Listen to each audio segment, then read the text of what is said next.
مذہب سے ریلیٹڈ خیالات آتے ہیں، بار بار آتے ہیں، کرنا کیا ہے؟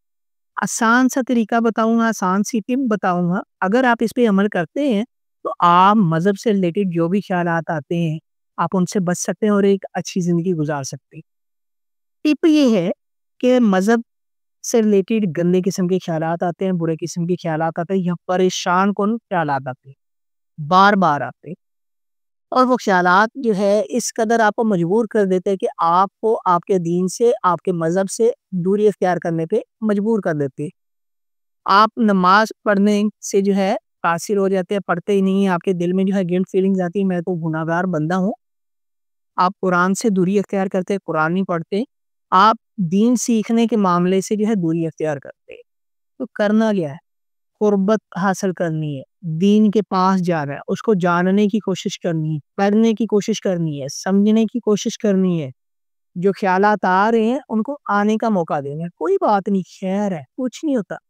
آپ یہ سمجھ لیں کہ آپ ایک بازار کے اندر جا رہے ہیں کوئی چیز خریدنے، اور وہ چیز جو ہے ہر دکان کے اوپر پڑی، آپ نے اپنی پسند سے وہ چیز لینی ہے، لیکن وہ چیز آپ کے لیے مناسب ہو، آپ کے لیے افورڈیبل ہو، لانگ لاسٹنگ چلنے والی ہو، اس کی کوالٹی اچھی ہو، اس کی گارنٹی اور وارنٹی ہو، اور وہ چیز جو ہے آپ جب خریدے تو لوگ جو ہے اس کی تعریف بھی کر۔ مذہب کے بارے میں جو خیالات آتے ہیں آپ نے کیا کرنا ہے، ان کو آنے کا موقع دیں، اور آپ نے جو ہے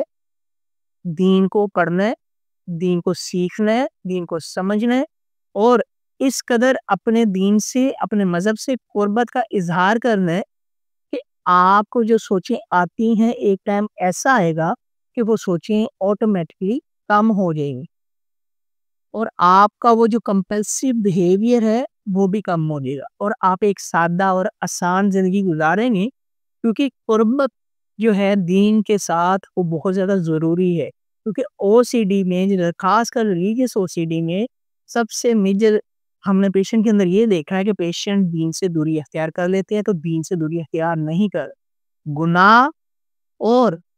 سزا یا جزا کا معاملہ تو اللہ کے ہاتھ میں ہے، آپ نے فیصلہ نہیں کرنا، آپ نے صرف اللہ کی رضا کی خاطر اپنے دین کو سیکھنا ہے اور اس پہ عمل کرنے کی کوشش کرنی ہے۔